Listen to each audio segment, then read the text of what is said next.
Good morning. Hold, please. Those of you coming in, there are tons of seats up front. Come sit up front with us. We don't bite. Welcome. My name is Yasara Antar, and I am president of the Board of Trustees of Mainline Unitarian Church. I am joined today by the worship team of Rev Dr John Morehouse, our guest minister today, and our future senior minister under our developmental ministry.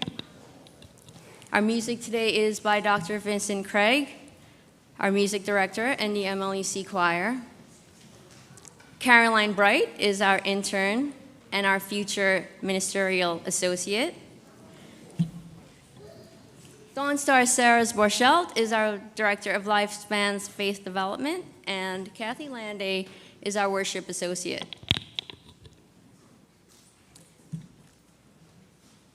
Anyone joining us today for the first time? Any newcomers? Welcome. You picked an amazing day.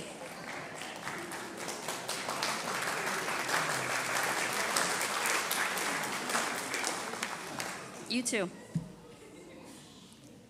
If you're returning, if you're new, if you feel like you're new, who are we? We are people of many beliefs and backgrounds, people with a religious background, people with none, people who let the mystery be.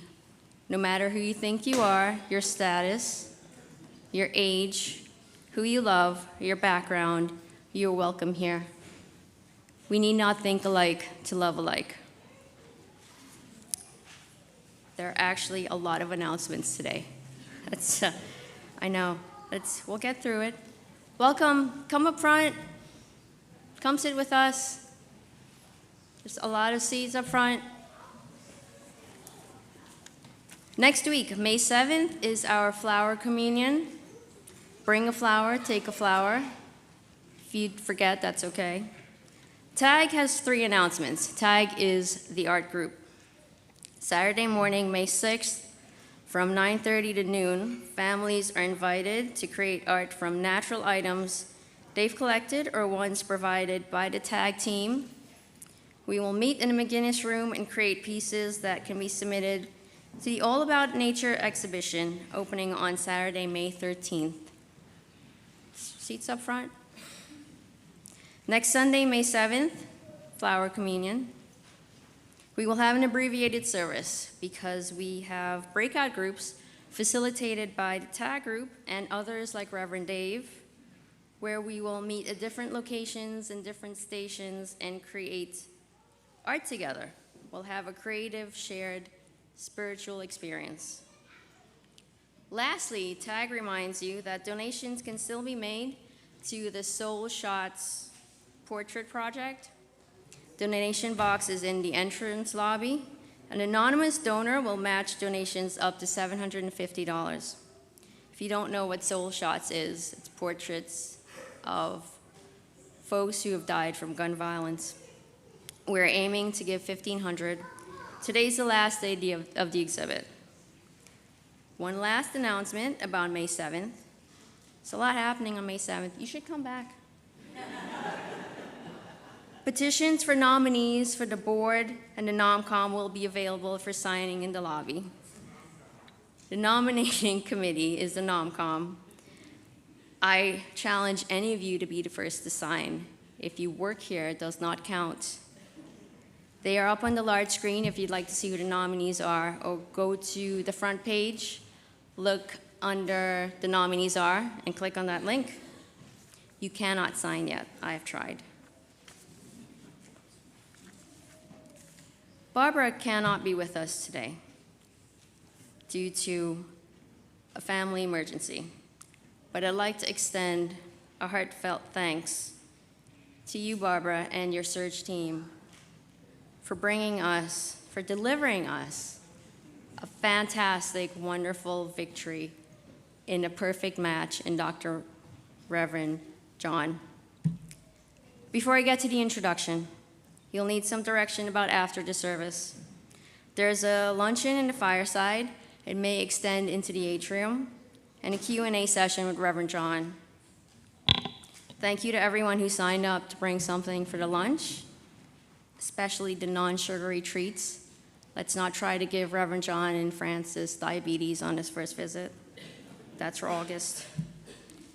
Now I have the honor of introducing Reverend John, and a reminder this is not candidating weekend. He has the job. The board hired him. You read his bio. You know some facts about him. Let's do an interactive, what do you know? He's from Westport, Connecticut.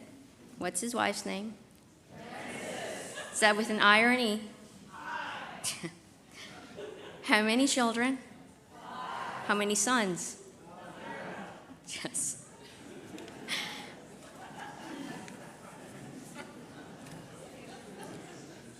I'd like to point out all the ways that he's already introduced himself to us. Here's some things that I know about him that I'm able to introduce. He's patient. I've given 8-minute soliloquy, and he hasn't once said anything about my babbling on at the pulpit. He is committed. He met with the board yesterday, and he came back today. He is flexible. He knows how to choose his battles. I've told you this before, but he countersigned his own contract. That is a big deal. That is not the order it goes in. He did not complain to the UUA or to Barbara, as far as I know. But he did send me a nice little note that said, "You need guidance, I shall pray for you."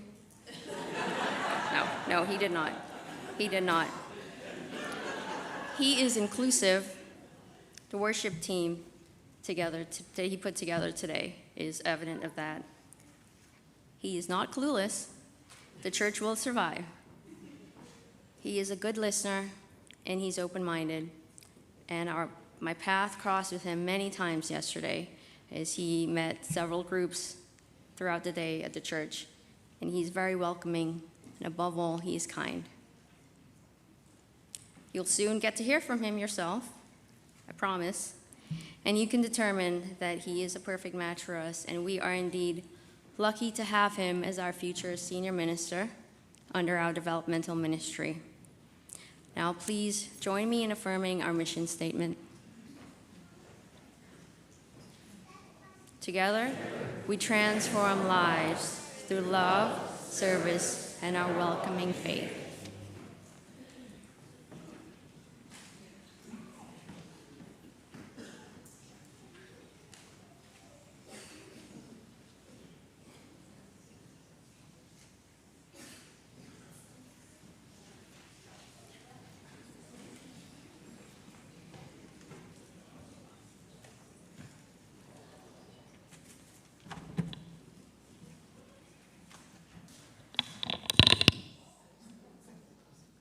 We light this chalice for kindness.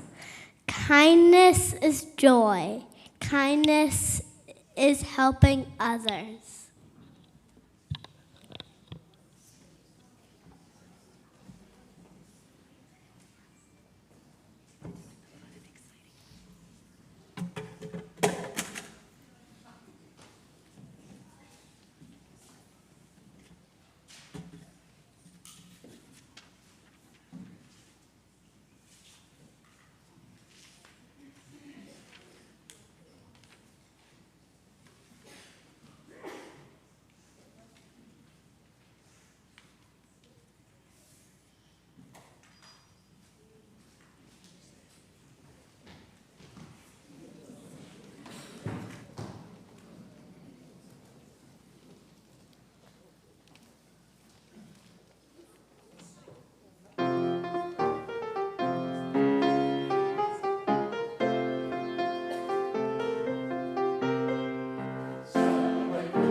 Our call to worship today comes to us from Reinhold Niebuhr. We must be saved. Nothing worth doing is completed in our lifetime. Therefore, we are saved by hope. Nothing true or beautiful or good makes complete sense in any immediate context of history. Therefore, we are saved by faith. Nothing we do, however virtuous, can be accomplished alone. Therefore, we are saved by love. No virtuous act is quite as virtuous from the standpoint of our friend or foe as from our own. Therefore, we are saved by the final form of love, which is forgiveness. Our chalice has been lit. Our mission statement has been read together. So come, let us worship this morning. And now, I invite you to rise in body or spirit as we sing our very first hymn of the day. The words will be on your screen or in your gray hymnal.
If you are one of my helpers, can you come up if you have a piece of paper I gave you earlier?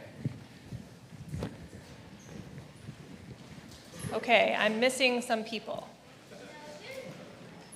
Who am I missing? No, you guys didn't get papers earlier, so you can be up here if you want, but the helpers are the people with the papers. Hang out. Okay, so okay, and then I want you in the right order, so hang on. Interdependence. Who's got interdependence? Okay. You're next. You're next. And then I want you down on, go down there. Transformation, then Jacob, and then Juniper. Okay, over here. There we go. Okay. You guys want to sit down on the steps or something? Because it's not time yet. Sit down. Okay. Or not. Okay. Okay, we're going to get there, but we're not to the signs yet. I just needed you, in place. Okay. How do you know you belong? In this church, here in this place, you know you belong if you are willing to put love in the center. How do you know you can put love in the center? You know because you have love in the center of your heart. You might have a little love in there, or you might have a lot. It can be really hard to find the love that's in there sometimes. If you're sad or lonely or scared or angry. But you can come here and other people will fill your loving heart up. What will they fill it up with? What can you fill your friends' hearts up with? Oh, and we need the microphone, so Katie, you can stand up now. I didn't mean you guys had to sit down the whole time. I'm just like, okay. Interdependence, when we know we are connected. And then we all have a response. When we know we are connected, we are filled up with love and we belong. So we're all going to say that. We are filled up with love and we belong. Justice, when we work together for justice. We are filled up with love and we belong to each other. Pluralism, when we see how people are all different and worthy. We are filled up with love and we belong. Transformation, when we allow each other to grow and change. We are filled up with love and we belong. Generosity, when we give to ourselves and each other and the whole world. We are filled up with love and we belong.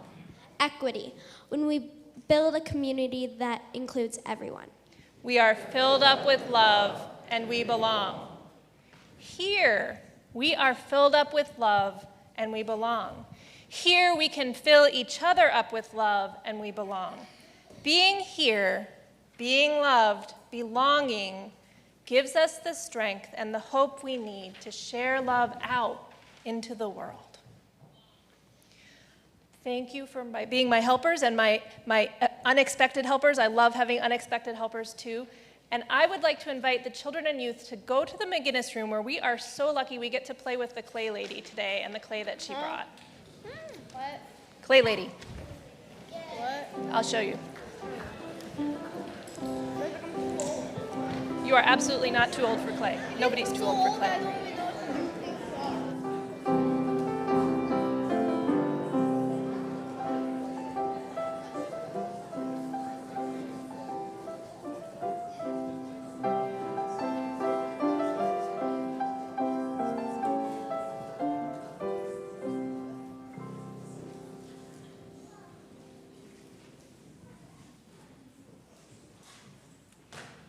At this time, in our service at Mainline Unitarian Church, we collect the offering and share half with a carefully selected partner from the community.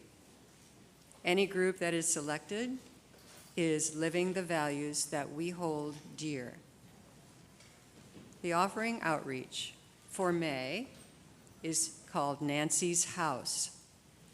The recipient is a nonprofit organization serving family caregivers. It seeks to create a caring community for caregivers through weekend retreats, online workshops, and support groups. It focuses on promoting caregivers' physical and emotional self-care and fostering connections with other caregivers. Nancy's House works towards breaking the isolation and exhaustion that can come with taking care of someone who is chronically or ill or disabled. The outreach offering will specifically go to subsidize a caregiver retreat for a specific group that does not have access to disease organization funding.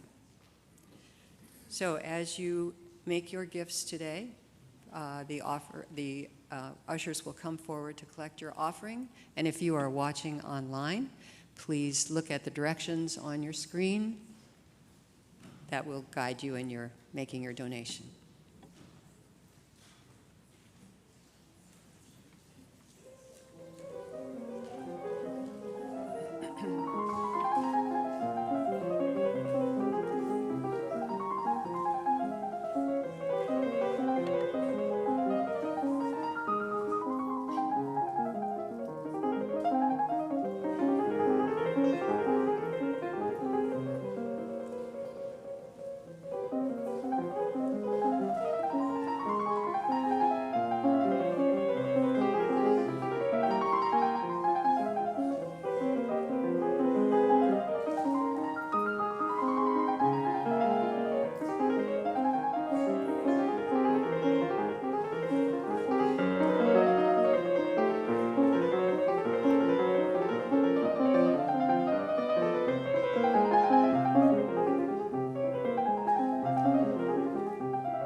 So nice.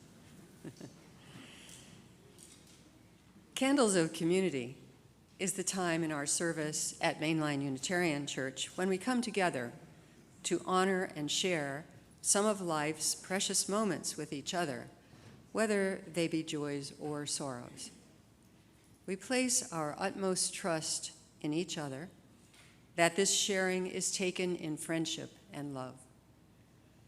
Just a reminder that if you are attending in person, you are always welcome to come up before the service and add your thoughts to the book that is right there on the podium. This will then be read during the service. Wait for it.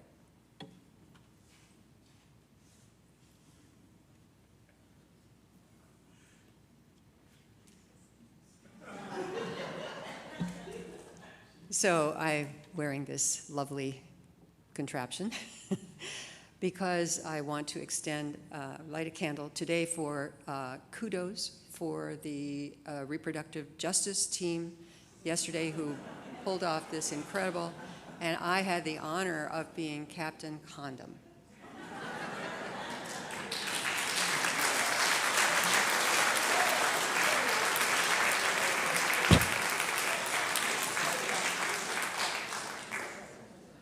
Thank you.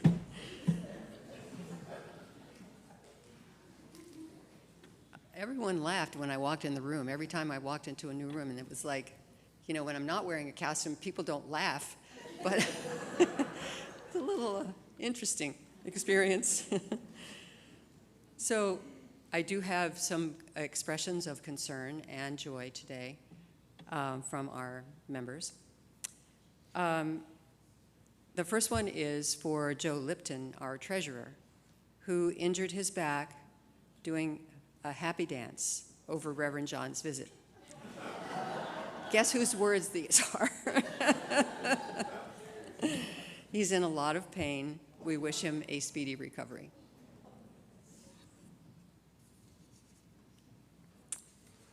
And some that came from our book today.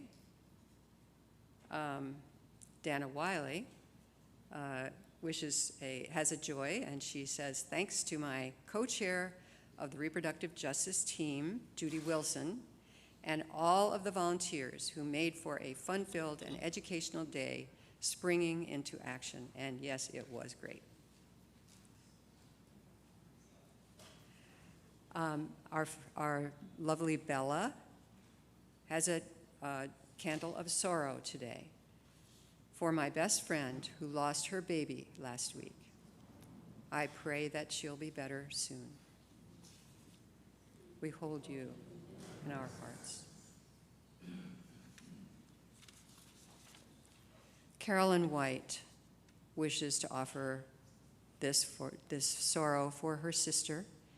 My sister Valerie White, daughter of Bernard and Frances White, passed away suddenly last Sunday, April 23rd. My sister Bonnie and I will miss her very much. We hold you in our hearts. And now, for the most exciting part for today, Reverend John will be coming around through the congregation with a microphone so that you have a chance to share live and in person. Raise your hand if you have a... Before I do that, never give a preacher a microphone. I want to thank the search committee for such an amazing job they did, really, honestly. It's not easy. They deserve a round of applause.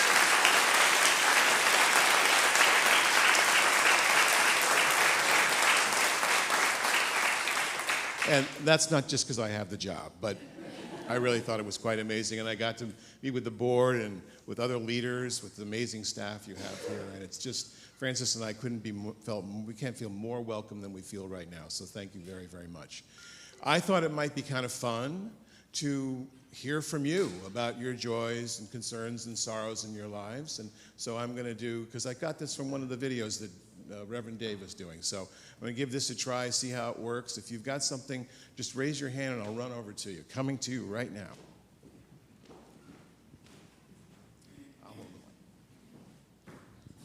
I want to share a very special joy because we have among us today Catherine Fisher, one of the founding members of this church. So that talks a lot about our roots, and I'm delighted that she's right here beside me.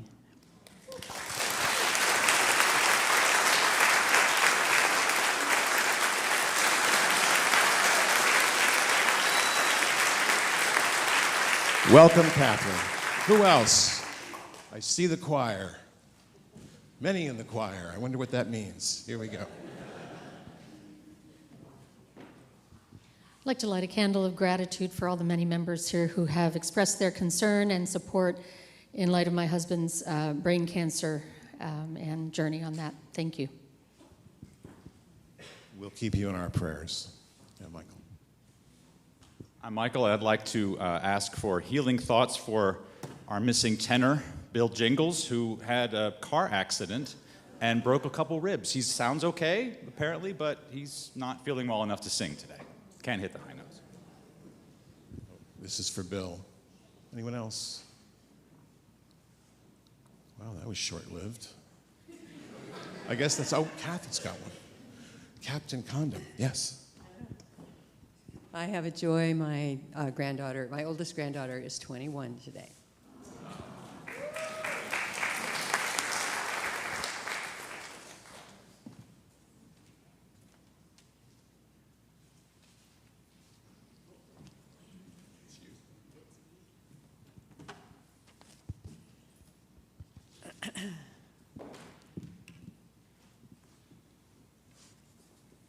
This is going to be our reading today. It's actually a welcome prayer for guess who?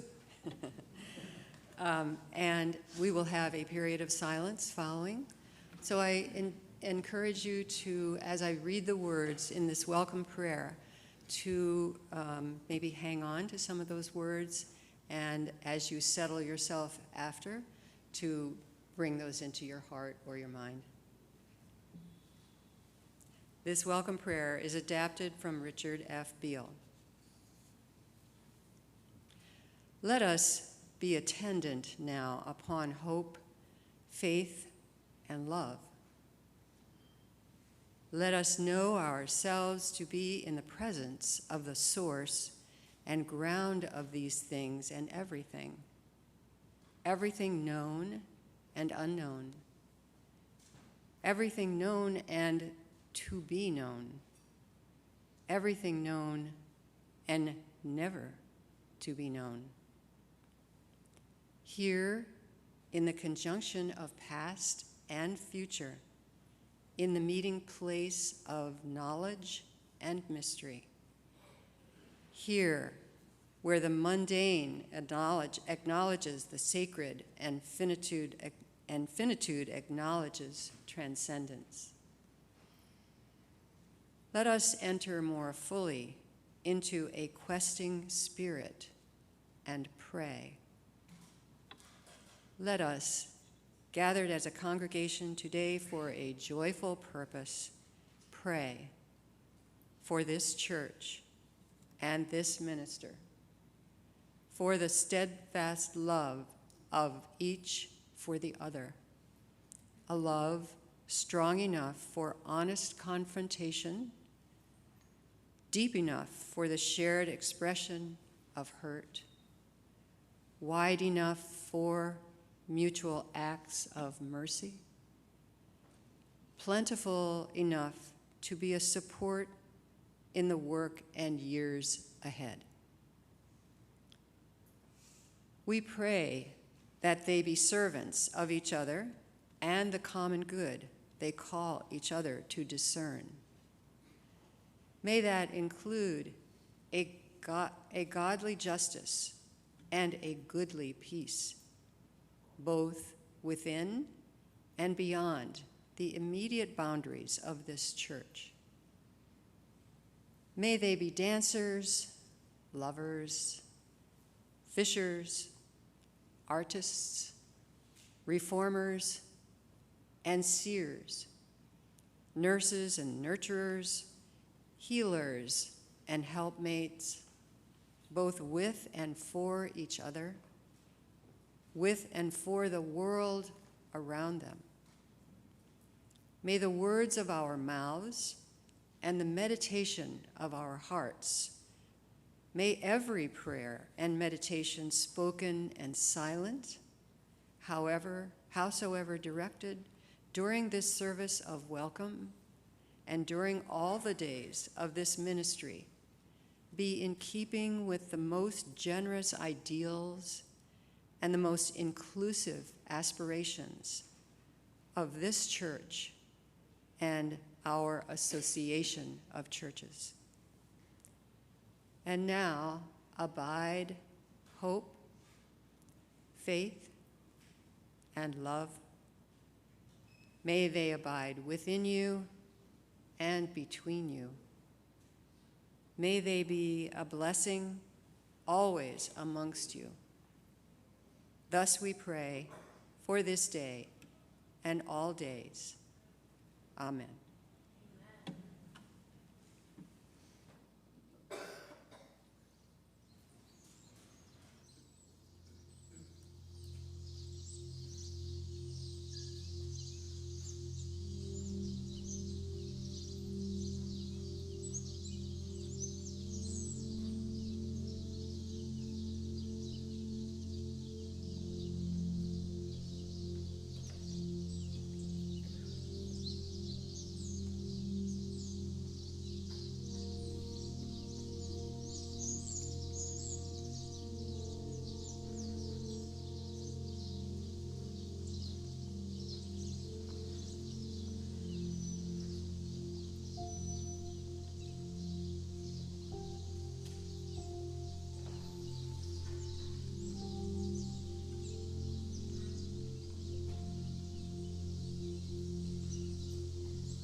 And so may it always and ever be.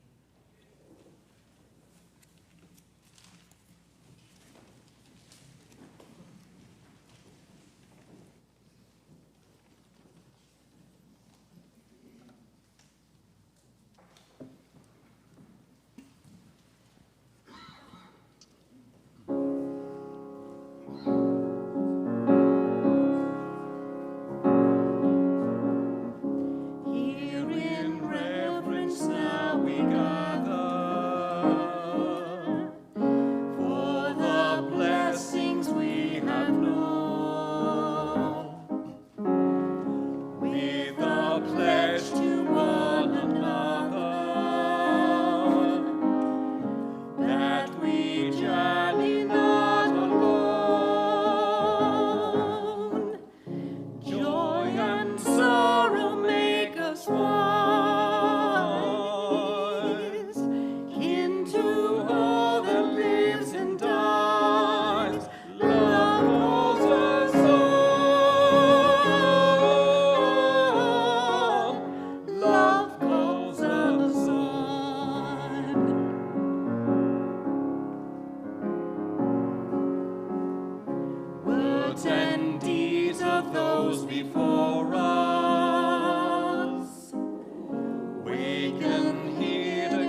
Thank you so much. Jason Shelton, one of my favorites, now a colleague.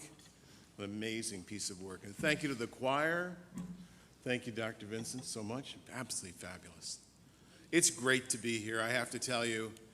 You know, driving down over the George Washington Bridge, Frances and I were talking to each other, and she made flashcards. So I'd know who the search committee is, the board of trustees. And I'm like trying to pay attention to the traffic, and she's holding up a card and goes, "Who's this?"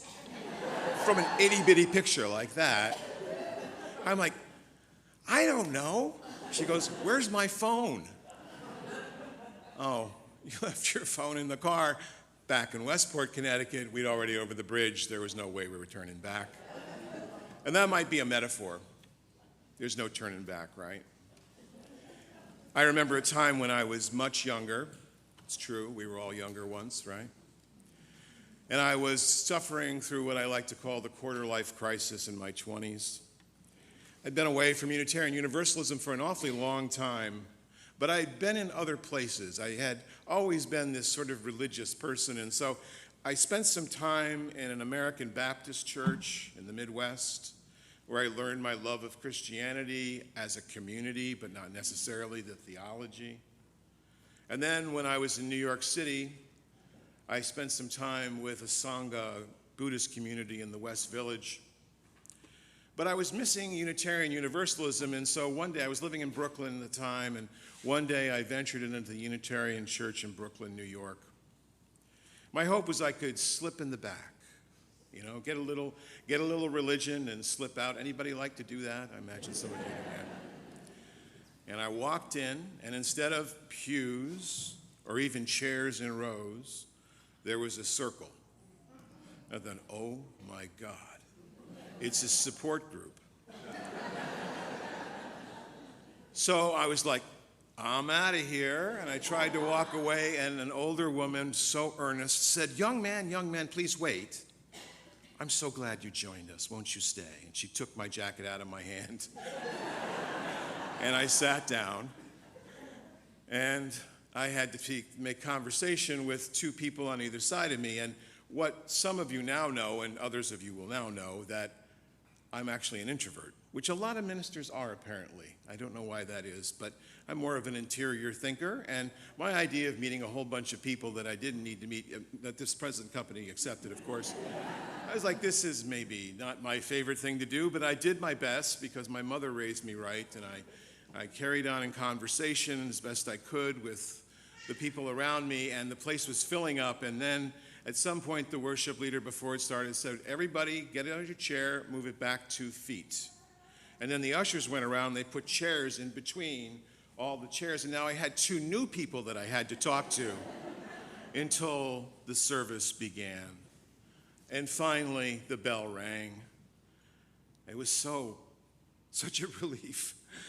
Anybody else have that experience here? Yeah. It's awkward, isn't it? It's awkward to come for the first time.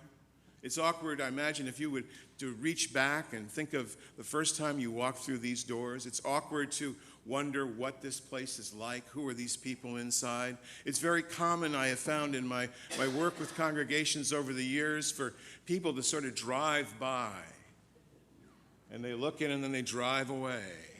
And they might do that 2 or 3 times before they actually park the car. And of course, in this age, you can do all that online, which is great. But there is something, it's a little bit online, like online dating. There comes a time when you have to walk through the doors, and it's a little bit scary, right? A little bit scary. And then you encounter our acronyms, right? The UUA, the Unitarian Universalist Association, or RE, Religious Education, and coming into vogue now is FF, Faith Formation, and COM, Committee on Ministry, and UUSJ, Unitarian Universalists for Social Justice, and UUSC, the Unitarian Universalist Service Committee, not to be confused with USC, which is the University of Southern California, and one of my favorites, the UUUNO, Unitarian Universalist United Nations Office. It's exhausting. But friends, that's sort of what we are, right? We're about belonging. It's hard to sometimes walk through the door. I know as I was growing up, I had a lot of trouble belonging to any place at all. It was as if I was the last always to be picked for sports team. Anybody else have that experience? A couple of you remember that? And so every time I tried to do something, I had to sort of work at it to get there. And it takes effort. It takes faith. It takes faith to live into a reality of what could be. And it took faith for your search committee and your board to have faith in me and to have faith in you, to have faith in us together to do this work we call developmental ministry, this something new, because it's all new. And as we begin to do this work together, I hope you'll remember that we're belonging into each other. And while I'm at it, let me say that as hard as it has been for us sometimes in our lives to belong to other places, imagine how it is for kids, right? I mean, kids really have a whole different dimension than when many of us were little. They have this social media, which magnifies the sense of not belonging 1,000-fold. And religious educators, as Don Starr knows, talk a lot about creating an environment where kids can come in and simply feel welcome. No judgment, just participation, no perfection. They get plenty of that in school, especially around here. Am I right? And so as we think about that time when you didn't belong and now you belong. And some of you are perhaps new today, and you're wondering, what's this and what's that and how am I going to belong here? I've also found that it is rather amazing that love and belonging are part of the same phenomena. Sometimes love is close and sometimes it's farther away. I say this to couples all the time who are getting married. I say, your marriage will be a little bit like a dance. Sometimes dance cheek to cheek, and sometimes on the other side of the room, if not out of the building. And that's part of belonging too. To be able to see and be with one another, even when it isn't always working out the way you want. We face many challenges in America today. I don't need to list them. You all know them very well. We live in a country that is deeply polarized. We're worried about our families. We're worried about the future of our rights. We're worried about the world. We're worried about the planet itself. But the dance to which we are invited here in this space and in this congregation is a dance not only of reaching out, but reaching in. I hear a lot from millennials and Gen Xers, Zers, I guess it is now. I hear a lot about how they're spiritual but not religious. That's a phrase, actually, that sociologists use. They call them the SBNRs, spiritual but not religious. And when I ask them what they're not religious about, they usually tell me, well, religion puts a limit on what I can experience spiritually. And they'll usually go to God. They'll usually get to God at some point, and they'll say, well, I just don't believe in God. I was like, have I got a place for you? And what I usually say now, not to be smart, but what I usually say now is, well, tell me about the God you don't believe in. Because chances are I don't believe in that God either. Because we have to have a bigger idea, right? We have to have something more inclusive. That's at the roots of who we are as Unitarians. I met with the partner church committee yesterday, and we were talking about your partner church in Transylvania and how powerful it was for some of them to realize that the understanding of God as one in the universe is really at the bedrock of who we are as Unitarian Universalists. You don't need to call it God, but there's a force that holds us together. It could be humanity itself. And belonging here is an echo of that understanding of faith. We are ironically interconnected and yet also putting up more boundaries all the time. But I have found that the only way you truly belong and therefore truly deeply love is to take the boundaries down. take them down.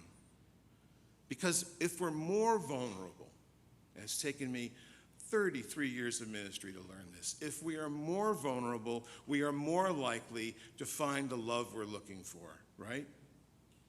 And that's where love and belonging come together. Brene Brown, a modern-day prophet, says, vulnerability is not winning or losing.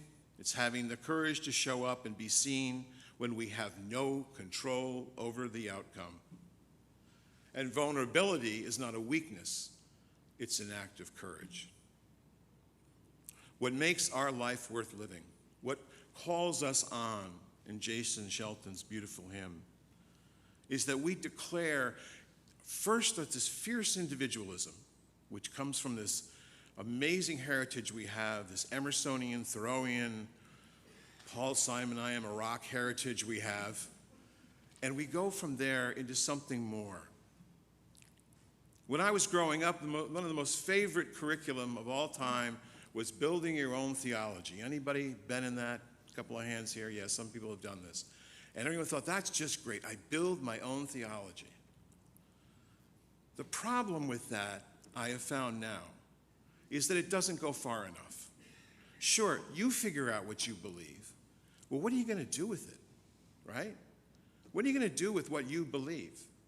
We're not a bunch of atoms bouncing around here in this room. We have something that holds us together, to which we belong to, a faith to which we belong to, that may not be able to be identified what it is as a thing. I get that asked, I'm sure you get this asked of all the time. Well, what do Unitarian Universalists believe? They're looking for the list, right? You used to carry around the cards. Anybody remember the little red cards? Open them up. Here's what we believe here. It's like, God, I don't have time to read this. And now I say it's the wrong question, because we're more of a process than a product. We all have our own individual beliefs, and that's great. The point is, what are we going to do about those together? How are we going to change the world in which we live together? And how are we going to save lives who walk through this door or who are amongst us now together? Which is why my dissertation and my doctoral project was creating theology together. It's belonging that makes us rather unique in some ways, in that we don't have this one faith story that we hold on to. We don't have this doctrine or dogma, but what we have is the fact that whatever it is that we're searching for, we're doing it together. Beloveds, and I use this word, our strongest beliefs are stronger because we express them in a context of community. It's not a debating panel about what God does or doesn't do, or whether children suffer and what kind of a God is that. The real question is, what are we going to do about it? That's the love in the belonging. And over again, I have found that you can put people of vastly different faith traditions together, as you do here with housing temporary houseless people, as you'll do tonight, I understand. You do that with faith communities, and it doesn't matter what you belong. Some of my closest friends are people who would not agree with me for a minute about my theology. One of my old-time favorite friends is an African-American Pentecostal minister, Reverend Sammy Conyers. And he'll say, I'm praying for you, John. I'm not sure it's doing any good, but I'm praying for you. What I ultimately see for us as a congregation in this developmental ministry that we're doing is that we will enhance and strengthen this belonging and bring it to a new level, where people will walk through the door and they will want to be here. They will want to come back. They'll want to be online. We'll create new opportunities for us to be with one another and to talk with one another in ways that perhaps we don't even understand yet. And it turns out that we are wired to belong together. This is actually something that anthropologists have discovered now, that in the savannah, if you didn't belong to a tribe, you died. Loneliness is the second leading cause of death, say some experts, after heart disease and cancer. The diseases of despair, right? The opioid addiction crisis is a part of a disease of despair. It's a part of this loneliness that's at the heart of the world. And part of our mission together, as you say, every week, will be to welcome other people in, to believe with one another that we can actually make the world a better place. Now, belonging has a negative and a positive side, right? We know the positive side. I'm standing in it right now. Beautiful. The negative, you don't belong to us. Therefore, you are not us. And in fact, you're not even another person. QAnon, religious fundamentalism, the red-blue divide, when most of America actually turns out to be purple. I mean, this is toxic stuff. And part of our mission in belonging here will be to try to belong and bring others into belonging, whatever that larger humanity is. How many of us have been angered by a driver who cut us off on the highway? All right, that's it. And then sometimes, dangerously, we start raging. Yeah? Maybe you don't do it right away. Maybe it takes a minute. You got a 7,000 pound machine with, 500-600 horsepower that you're raging down the road in. And I used to be a very angry person. It's taken me a lot of therapy and many years of love and guidance from my beloved to work through that. And it used to happen to me in Los Angeles a lot, because Los Angeles is, well, epic. And someone cut me off once, and I can remember Frances reaching over, and I'm gearing up. I can feel it. I'm ready to go. She's like, relax, relax. You have no idea what's happening in that car. I think about that all the time now. When someone's honking at me, or they're going too fast or too slow, I think, I have no idea what's happening in that car. Their mother might have just died. Their girlfriend might have broken up with them. Maybe they have a life-threatening diagnosis. All of those things happening in their world, and I make an attribution of false error. I like to say, this is what you're doing. I think I know what you're doing. The fact of the matter is, you don't know what you're doing. You don't know what's happening in someone's life. The most important question you can ask someone who's here for the first time is, what brings you here? Because when you ask that question, it's open enough for them to tell you what's in their life, if they wish. Because folks, think back to the time that brought you here. And chances are you didn't get tired of reading the newspaper on Sunday morning. Something else brought you here. Life was calling you on to a community where you could belong.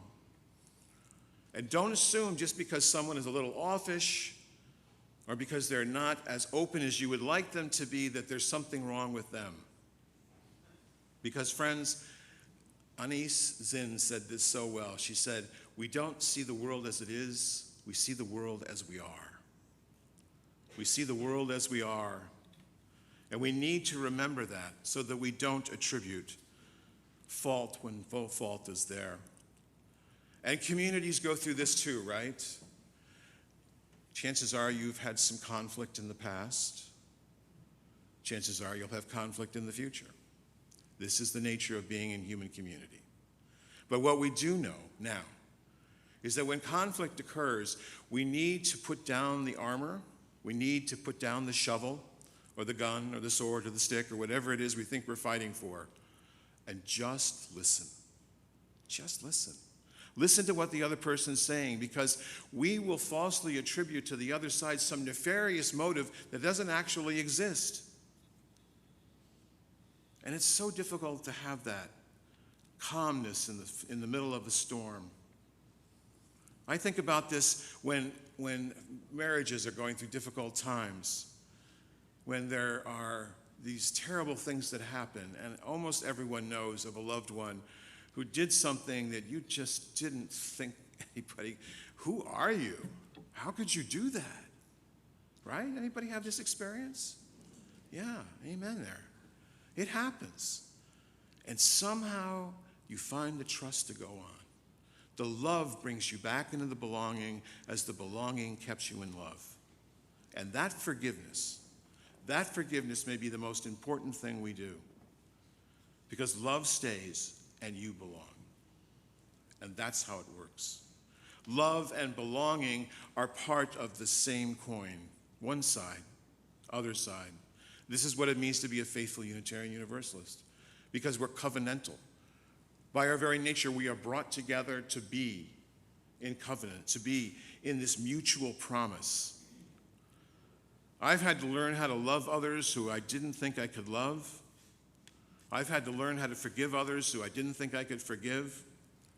And the reason that I use this word beloved, and I'll call you my beloveds, is because I think that adequately speaks to the relationship that we need to have and you need to have with one another. Be loved, belong. I close with a story. A colleague of mine once told me about her friend Claude. Claude was homeless, peddling newspapers on the south side of Chicago, near a little grocery store, where Janet would pass him every day, and she'd go in and get a cup of coffee. She'd come out, she'd say, "Hey, Claude, how you doing?" She might give him a little money, might buy a newspaper from him. And they had this rhythm to their lives, and it was getting really cold. Chicago can be very cold. Good luck to Reverend Dave. And Claude says to her, "You know, I would love to be warm.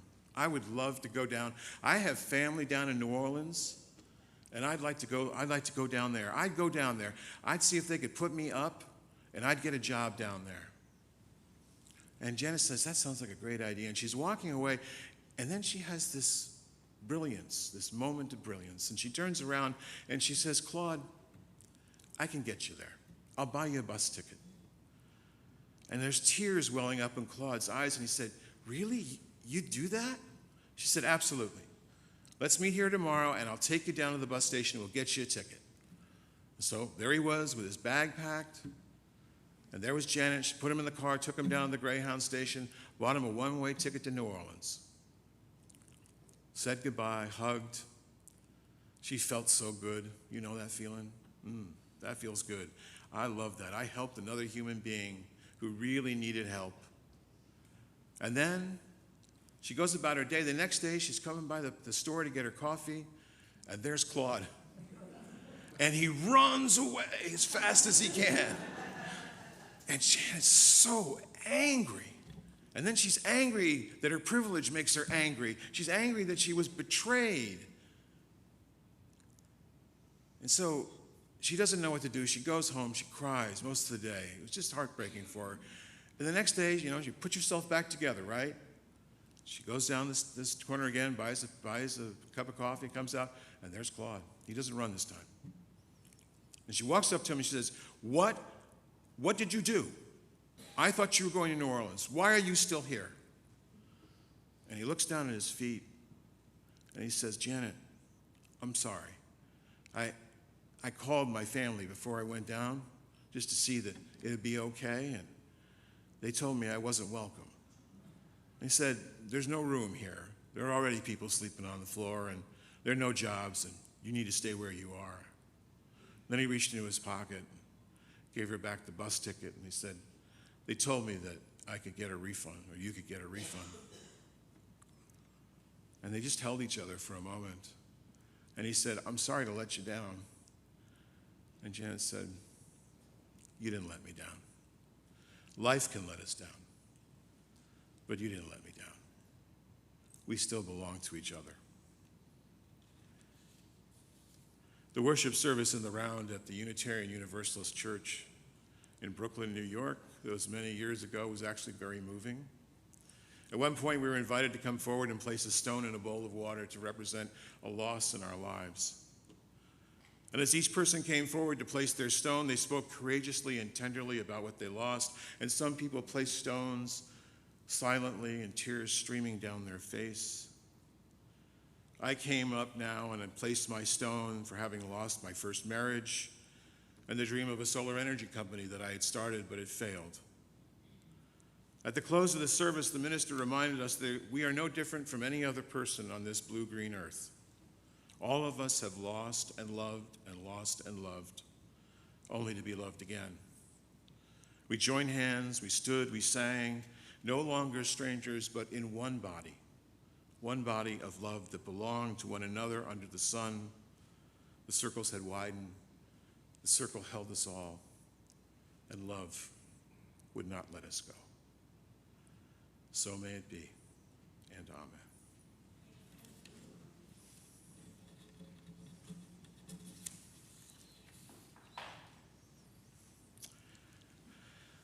Appropriately, our closing hymn is Blue Boat Home. Please rise in body or spirit.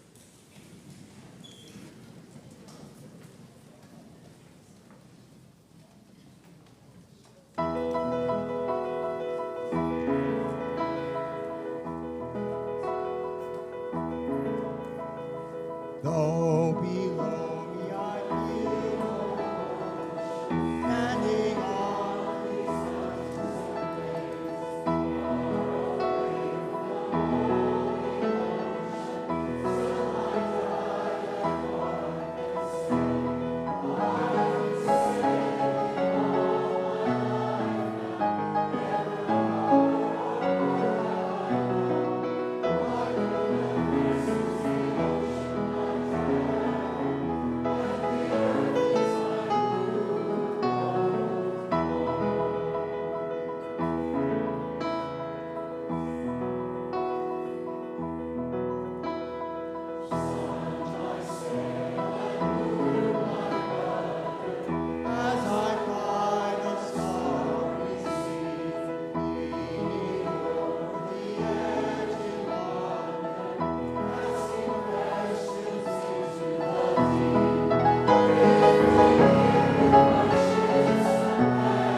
The great poet Hafiz said, "The sun never says to the earth, 'Look at all I have given you, you owe me.'"